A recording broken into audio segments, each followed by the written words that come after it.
Guys Mandarmani বিচে আমরা একটা জিনিস পেলাম, ঠিক আছে? তোমরা একটু কমেন্ট করে জানাও এই জিনিসটা কি। এই উঠাও, এটা কি জিনিস? এটা উঠাও, তুলে দি বিচি। বিচি কিসের?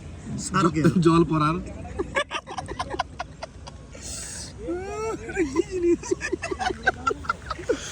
যদি কেউ জেনে থাকে একটু কমেন্ট করে জানিও, ঠিক আছে? কি জিনিসটা দেখো গাইস, পুরো একদম ছোট্ট ব্যাপক একটা জিনিস। আর সানসেটটা দেখো শুধু, ও সেই সেই সত্যি সেই দারুণ সানসেট। আর এই সাইডে শুটিংটা যা চলছে কি বলবো, দেখো। বাকি ভিউটা দেখো। সবাই জানো যে মন্দারমণি দীঘার ভিউ সত্যি ভালো, কিন্তু মন্দারমণিটা দেখো কত সুন্দর শান্ত। মন্দারমণিও ভালো, কিন্তু দীঘাটা আমার ঠিক পছন্দ না। তো দেখো দীঘার এই এখন এই মুহূর্তে সানসেটটা দেখো কত সুন্দর। আর এই যে সমুদ্র পাড়ে আমরা রয়েছি। চলো যাই একটু পাড়ের দিকে যাই, উপরের দিকে যাই। চলো।